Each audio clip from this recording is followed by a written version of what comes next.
அரசு பள்ளியில் படித்த பெண் பிள்ளைகள் பலர் கல்லூரிக்கு செல்ல முடியாத நிலையை மாற்றி உயர்கல்வி பயில உருவாக்கப்பட்ட திட்டம்தான் புதுமை பெண் திட்டம். மாதந்தோறும் 1000 ரூபாய் வழங்கக்கூடிய இந்த திட்டம் மூலமா மாணவிகள் கல்லூரிக்கு வர்றது 30 விழுக்காடு அதிகமாக இருக்கு.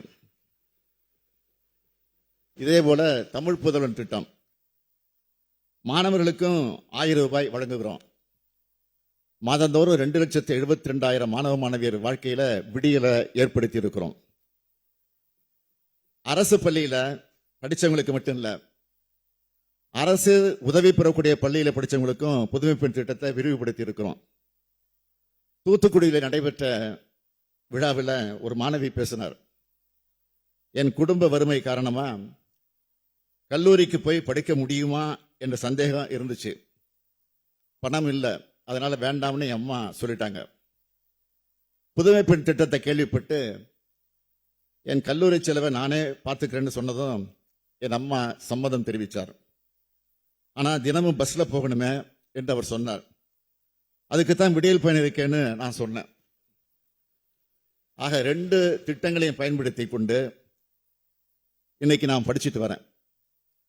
அந்த மாணவி சொன்ன சொற்கள் தான் விடியலுக்கான சாட்சி.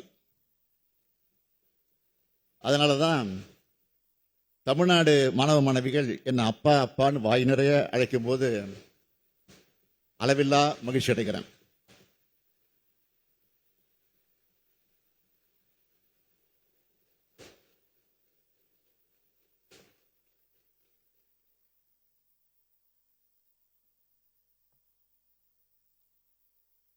ஏன்னா இந்த பாச உணவு தான் முக்கியம்.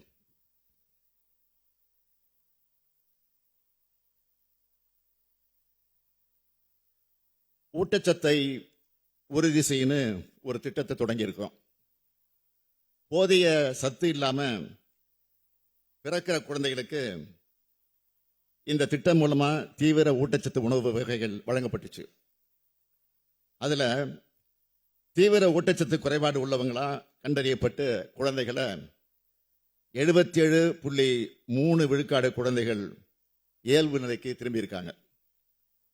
ஊட்டச்சத்து குறைபாடு உள்ள 6 மாசத்துக்குட்பட்ட 76,705 பச்சிளம் குழந்தைகள் கண்டறியப்பட்டு அவங்களோட பாலூட்டும் தாய்மார்களுக்கு ஊட்டச்சத்து பெட்டகங்கள் அவங்க வீட்டுக்கே சென்று வழங்கப்பட்டுச்சு.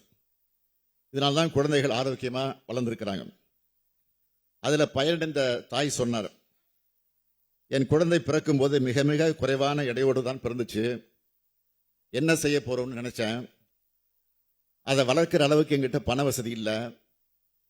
முதலமைச்சரின் ஊட்டச்சத்தை உறுதி செய்த திட்டத்தால நிறைய பொருட்கள் கிடைச்சது. அது மூலமா நல்ல ஆரோக்கியத்தோட இப்போ என் குழந்தை வளர்ந்துருக்குன்னு சொன்னார். அந்த தாயின் கனிவான வார்த்தைகள்ல விடியல் தெரியுது. செய்திகளை உடனுக்குடனும் துல்லியமாகவும் தெரிந்து கொள்ள சப்ஸ்கிரைப் பண்ணுங்க.